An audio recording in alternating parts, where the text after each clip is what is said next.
Thank you. I'm sorry, Michal, you will get your full time. So now, without any further ado, I request Michal to present the paper. Thank you. Thank you. And thank you for this patience. I will try to make it short. So. No, you have a lot of time. We have a lot of time. Yeah, we are not standing. Phenomena of small Hindu Guru Bhakti communities in the peripheries of Delhi. Each community is led by a guru and consists of 200 to 400 devotees. Most of them belong to the migrants to Delhi from states like Himachal Punjab, Uttar Pradesh, and so forth. They have different cultural background, caste, and mother tongues, yet they belong to the same community. The paper is based on a fieldwork with 2 such communities in Shahadra, that's in East Delhi, Trans Yamuna, and Chhatarpur Extension, that is South Delhi. The communities belong to 2 different sects of the Bhakti path, Marga. The devotees of Shri Raj Mata Jandevale Mandir, which is Shahadra ones, are Shaktas, which means they are followers of the Devi, of the goddess. And they are led by Shri Rajeshwaranand, known shortly as Raj Guru. And the devotees of Shri Siddha Baba Balaknath Mandir in Chhatarpur Extension are Shaivas, which means they are followers of the god Shiva. And they are led by Saint Shri Rajeshwari Deva. She's known as Guru Ma. So we have Raj Guru and we have Guru Ma. So those are the communities I've been working with. And let me tell you that as I started my PhD 2 years ago, I have gone through a major shift in my research methodology. From a textual analysis to ethnographic fieldwork, or in other words, from sitting in Soraski Library in Tel Aviv surrounded with books, to participating in the everyday life of those Guru Bhakti communities and sharing their experiences.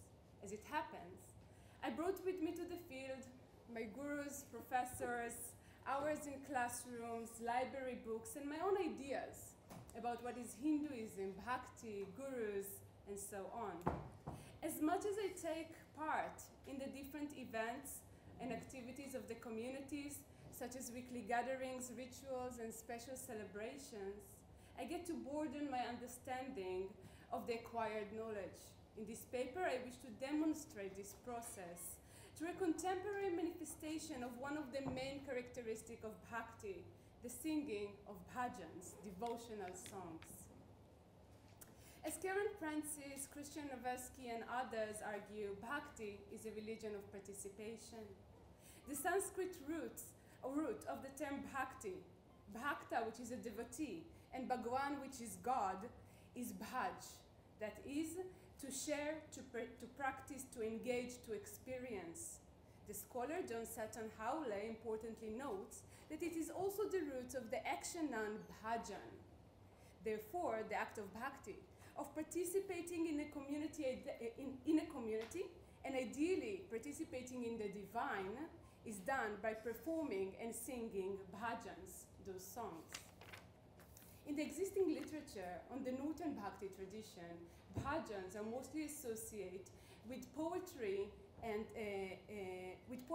songs that were composed in vernacular languages by famous saints like Kabir, Mirabai, Surdas, Tulsidas, and so forth. Today, in certain religious socio-cultural classes in Delhi, these bhajans are still sang, but not in the Guru Bhakti communities I engage with. Each community has a body of bhajan in Kudetian languages that they perform regularly, like, for example, their own special ardas prayers, artis, vardanas, all kinds of prayers, folk songs in Hindi and Punjabi, and also Hindi movie songs. The gurus and the devotees know those texts by heart and perform and sing them with love and deep devotion. In this paper, I ask, what makes a text bhajan? And how singing and performing them is bhakti. Based on my participation and fieldwork observation, I find that in these communities, these texts are not used as bhajans just because they were composed by a famous saint. Neither they are included because they belong to a sacred textual corpus or language like Sanskrit. Rather, I argue, it is 3 interrelated dynamics that make a text bhajan. Firstly, the performative context and performative aspects of it. Secondly, the effect it has on the devotees, and thirdly, the degree of their accessibility.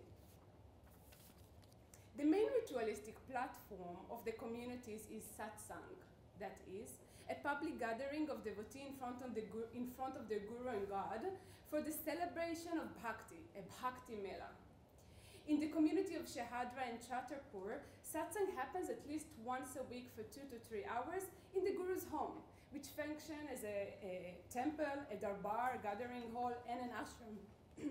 During satsang, devotees do many things. They listen to the guru discourses, charchas, they take their darshan, auspicious sites, share together food like prasad and bhandara, but mostly sing bhajans. The guru emphasized in their charcha that attentive and active participation, the singing of bhajans in satsang is the main kriya, it's the main practice of bhakti. They argue that it is necessary for obtaining earthly, spiritual, and soteriological goals. As Rajguru says, and I quote him, Shanti, as I don't need to translate, I believe, Anand, internal bliss, and moksha, which I will translate simply as liberation, are possible only through bhakti and satsang. It is in satsang when you sit, tell your heart, hey, man, listen, leave everything and do bhajans. Because, you see, bhakti bhajan hai. Bhakti is bhajan. When we do bhajan, we concentrate on God. We leave behind all our small worries, suffering, doubts, desires, lust. By doing God bhajans with love, we become bhaktas, devotees. That's why in satsang, it is in satsang the devotee can achieve moksha. Not after that, who cares about that, but before that. You see, just like we need food in order to satiate the body hunger, Rajguru is saying, we need bhajan in order to satiate the soul, the atman. From food, the body gets its energy, and from bhajan, the soul gets its power, shakti.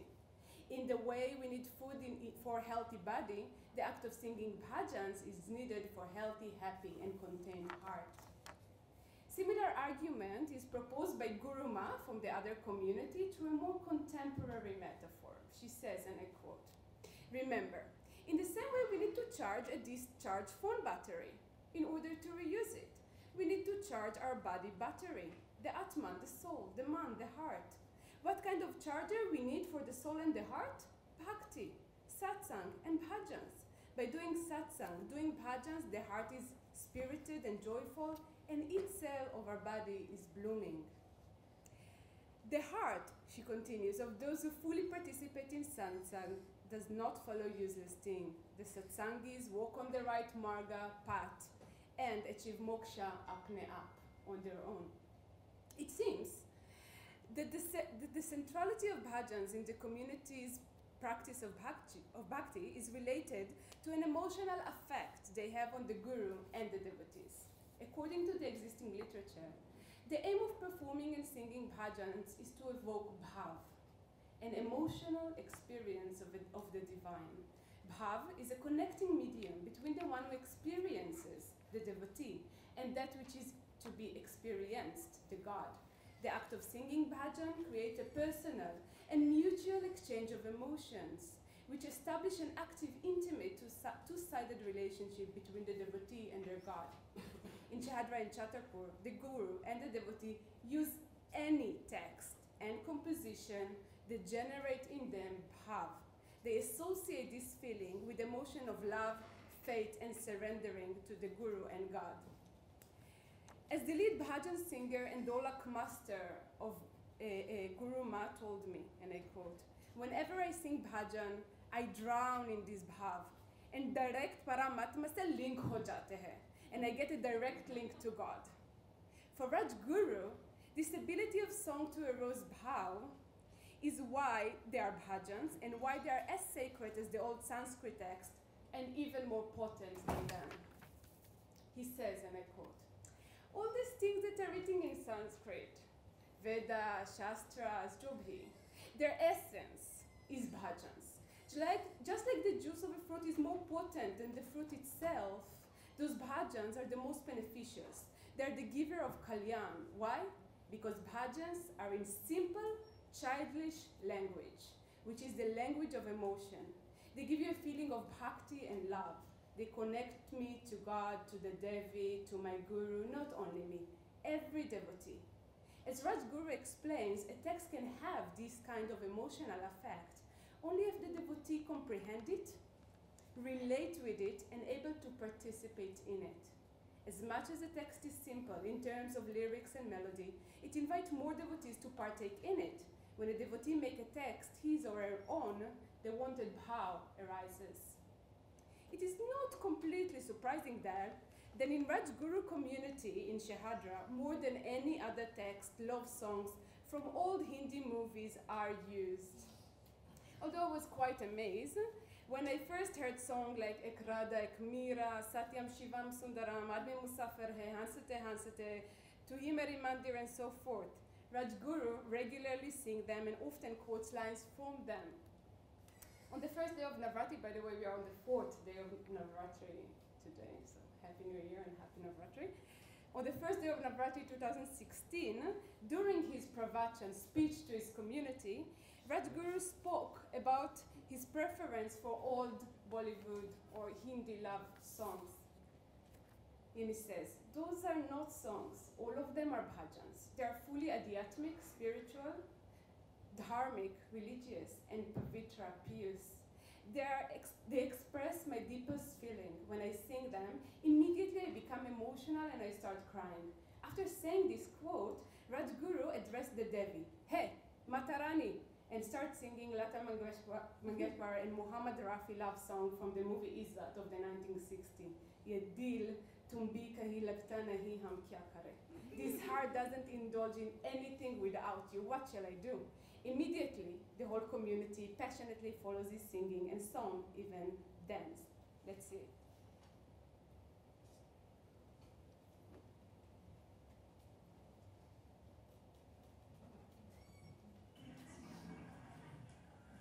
Obviously, love songs, yeah? So when I asked Guruji about his unusual use of old Bollywood songs, he replied, and it was in front of the whole community, and I quote him, "You see, only texts that connect my wire, bhajans that connect me to the Param Atma," which is, let's say, Supreme God for this moment, like the old movies songs are adhyatmic, spiritual. It doesn't matter who is the kavi, the poet. It doesn't matter where it came from. He's angry with me. Only your emotions are important, like the song, "Tuhi Meri Mandir, Tuhi Meri Puja, Tuhi Devta Ho." You are my only temple, you are my only ritual, you are my only God. Wah. So, what is bhajan? He says, any text that make you close to the Paramatma, that bring you feeling of Shanti, that is bhajan. And also, Rajguru adds with a smile, I like those Hindi bhajans, jo meri zuban par achhi tarah se fit ho jate hain, which fit well on my tongue.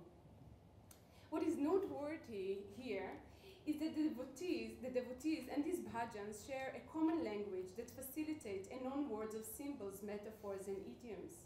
Therefore, through those bhajans, the guru and the devotee experience together not only devotion, but also other feelings, such as longing, love, suffering, and happiness. During the singing, devotees often express themselves in a way that in other social contexts might consider inapt. They cry, laugh, shout, and even act crazy, like divanas and kamilis. In Sri Sida Baba Balaknath Mandir in Chhatarpur, south of Delhi. The performative aspects of the bhajan and their effect is physical and visible. In this context, a text becomes part of the regular sequence of bhajans according to its ability to lead the devotees into direct divine encounter with their God. Often in satsang, the Pona, wind of Baba Balaknath, who is known as Pona Hari, enters the devotees. This union takes place only in satsang to those who participate in the singing. It can be loud and silent participation. Mostly it occurs during a routine speed tempo singing of Nam Bhajans and what I call Bhajan mantras. Nam Bhajans and Bhajan mantras are short sentences that are sang repetitively. Nam Bhajans are pan-Indian, popular Sanskrit mantra like Om and Om Namah Shivaya that are sang in simple melodies. Bhajan mantras are composed in Hindi and they are unique to each community. In Baba Balaknath, the two most common bhajan mantras are Om Japle Om Bande Yehi Tera Kam He. Oh friend, recite Om, keep reciting Om, it's your only task. And Tu Hi Tu Mera Tu Hi Tu. I am you and only you and only you are mine. If it's reminding someone Tatvam Asi, it's good. During chanting and singing of bhajan mantras, Guru Ma encourage her devotees to connect with the divine, with Baba Balaknath. She appeals to them by saying, catch the power of God, feel the vibration in your body. Then, when the beat of the dolak, the drum increases, and the voices of the devotees get louder in chorus, some of them experience the divine energy from within. Their body trembles in trance, the heads are in full swing, and it looks like extreme energy runs through them from head to toes. Let's see it for a moment.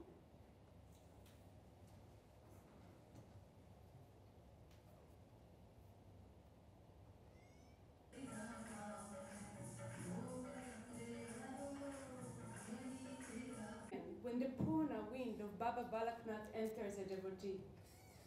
In satsang, when we sing bhajan, when we concentrate on God, we create a special connection from the center of our head, just between our two eyebrows. We connect our heart to the Param Atma, the Supreme God. Then a ticklish feeling starts in our heart and spreads through the body. It's an amazing sensation, Jai Ho. We cannot explain it with words, it's a feeling. So do concentrate do feel, and do connect with your primary nature, with your Mul Svarup. Let me conclude with the three interrelated dynamics I proposed in the beginning. Performance, the ability, the affect factor, and accessibility. First, what makes a text bhajan is the devotee performance of it in front of the Guru and the God. In the ritualistic context of satsang, therefore, any text that facilitates such performance is a bhajan. Secondly, performing them is an act of bhakti because of the mental, emotional, and physical effects they have on each devotee who partakes in the singing. And thirdly, it is also the accessibility of the text that matters for the Guru and their devotee. They prefer simple text and music as bhajans, like the old movie song or bhajan mantras, in which they can participate and invite any newcomers and outsiders like me to join their singing. Thank you. Perfect. Just 20 minutes, you are timing yourself. Your timing yourself is finishing 20 minutes. Wonderful. Thank you very much for this very, very ecstatic talk. And so the questions, please. Yeah, Vani. It's a great pleasure to hear you doing your own field work here and growing up. So I feel, like a proud mother goose. You should. Mother goose, father goose, yes. Appropriation. Okay. So, but my question has to do, with the type of practice that you have described. That is, that befits superbly the practice in Sufi shrines. Okay, what you described befits perfectly the culture of the qawwali and the popular qawwali that also quote from Hindi film songs, and the function of the qawwali, as a means to elevation, etc., etc., etc., etc. Everything befits perfectly. Okay, my question is about the relation, taking into assumption that the practice is pretty much similar, okay? I'm saying it just because of proportions, okay? The practice is sort of the same, but are there any inter-communal relations in terms of the population that goes to the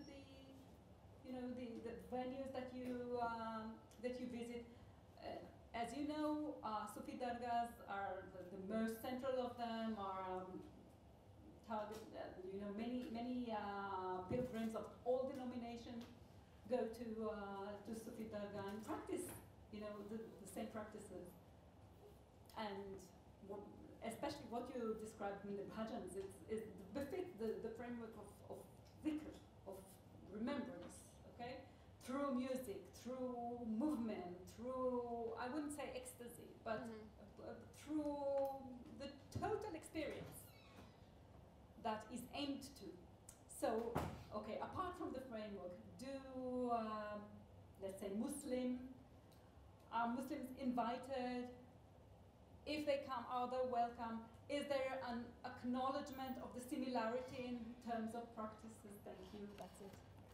It's very interesting. Let me just add Yeah. one thing which Professor Reiner earlier asked, and it was proved at least twice over.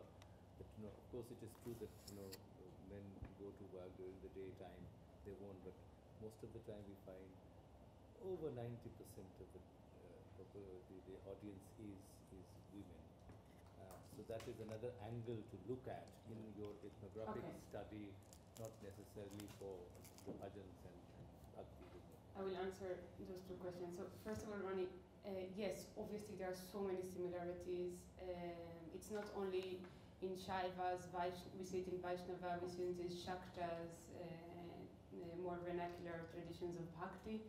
And I think it has to do also in at least in the bhakti with something very, if you look at the sociological aspect, it has to do with certain classes.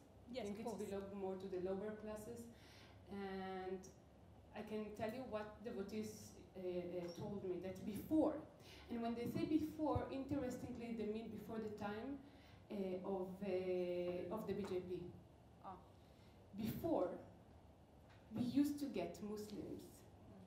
I never saw myself a Muslim in those communities. I'm working in those communities for a year and a half now. I never saw a Muslim enter. But before, we had some. And now, when I asked them, what happened? Like, why they are not coming? Usually they don't give a very, you don't get the full answer. They will make a face, or they will just say, Asa, times change, things Could you change. ask somebody about a specific person and Muslim go to Yes, I know. why did you stop on this? No, I didn't do that, but I know that previously there were bhaktas, Muslim bhaktas, especially of the mother of the Guru. Unfortunately, now those communities associate themselves fully politically with BJP. They're associated with Modi. I can give you one example. In last summer, Guruji made a full Havan. He did this ritual, which he took blood from his vein and wrote a letter in blood to Modi to ask to control birth population, which he attribute to Muslims, which are overpopulating the country. So today, those community, so no, there is no connection with Muslim communities, and they won't associate themselves with it. But you do get, obviously, Sikhs and Jains, which I believe, in a way, no one say I never heard the word Hinduism in those communities.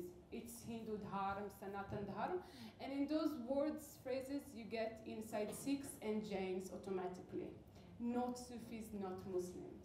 And about male and women, very interesting. In the beginning, I was searching for female gurus. I couldn't find them, and then I found Raj Guru. But actually, the one who initiated, the founder of this community, is his mother. She was the she came from Punjab after partition, and she was the founder of this community. And in Chatapur, as you saw, it's a female guru. So the participation is male and female. Because there are lower classes, usually the women don't work. Usually they have more time on their hand. So giving seva, giving work in the temple, they can do it more because they finish their home task and then they come to the temple. Men they work, and usually they work long hours. So on Sundays, not all of them even have a free day on Sunday. They will come more. In evening events, they will come more. But in morning and noontime events, you will see more women because of that. Can I say something about the Yeah, men and women? Regarding the men and the women, I think I'm speaking really seriously apropos Anna's comment that the men are watching cricket on television, like football maybe, and I think that there's an element of bhakti even in being a fan of a sports club. comment to your beautiful talk. You spoke about music, and you didn't say anything about music, about the transformative power of music. True. A lot have been written about it, even in contemporary India. And the woman that we saw in the video that gets totally ecstatic, you can see similar episodes in rock concerts. True. I will say less Navratri. We were sitting for a full Jagran, and I was in my glorious days in trance parties, but it was where I understood trance in this full 12-hour session. So yes, definitely. And about music, it was a 20-minute talk, but obviously music play a central part in it. And it's not only that, there is so much to say about the music because, they use modern sound system. So it's not only they hear themselves, the whole neighbors and the surrounded, if you will go on certain hours in Shahadra and Chattarpur, just by walking the street, you will hear music coming from different directions. Also Muslims in different areas. So the music is so, it has so many, it takes part in so many levels in the experience of Bhakti, in the making of a community, in announcing it, but in 20 minutes talk. Yeah. Two short questions. Is there a tradition of the singing of devotional songs in rabbinical Judaism similar to Hinduism? That's the first question. And the second question is, there is a tradition of kirtans devoted to biblical prophets among the Bene Israel. Do you think if those kirtans are translated into Hebrew, those kirtans have the potential of becoming popular in Israeli culture? For instance, the tradition of Mata Ki Chauki or Devi Jagran wasn't popular in the regions of Doaba and Awadh in Uttar Pradesh until Punjabi immigrants settled in those areas. So these are the two questions that I have. Okay, first of all, just for the audience, kirtan, there are so many terms to tell about how to sing devotional songs, and while kirtan and bhajans can be almost the same, today in my community's kirtan will be more the setup, and the bhajans will be the thing that you're actually doing in the setup of kirtan. I wanted to, in this talk initially, like in the beginning of it, I really wanted to talk about the Nachman. So, two things that happen in such a, the other day I was sitting here in my home and it was Hanuman Day, the day of the week of Hanuman, and I heard some lady singing bhajans next door, and the whole neighborhood could hear it. And also in Tel Aviv, we all know that you can walk in Shenkin in certain hours of a day, and suddenly this truck will block the street and people will sing Nachman songs. But unfortunately, I couldn't find any good ethnograph work on it, and I would love to do it myself because I think it's something that is so associated with the, secular Tel Aviv areas that suddenly they're, occupying it for a while. And it's something that happens in the public spheres, which I think is very interesting. Yeah, and it's very common in Chabad Lubavitch. Yeah. And so definitely music have lots of role in the Jewish tradition and also in the today's popular ways, but I am not aware of the Jewish aspects that you asked about, so I can comment on. And do you think that the potential of their becoming popular in Israeli culture, if translated into the Hebrew language, those Bnei Israel kirtans, I can assume devoted that to biblical prophets? I don't know. Kinraj, yes, the last question. No, I don't have a question. I have an appeal or curiosity that none question so far came beyond from the table. Well, I can ask them to ask a question. I think we should ask them because they really insist on insisting. They are very, very important people. So we ask them twice and they might have a laugh. Please. Yeah, please. Oh, in the last time you were on tour, in the last lecture you wanted to ask. I mean, I can change my but I thought all the three talks were extremely interesting because of what came from Ronnie's talk of the performance of self, even when we see the narrative of puja coming about in the Hindu tradition, the effect on the person of whether the prayer in Hebrew, something that the protagonist did not understand, did that in itself have an effect on the self of the individual?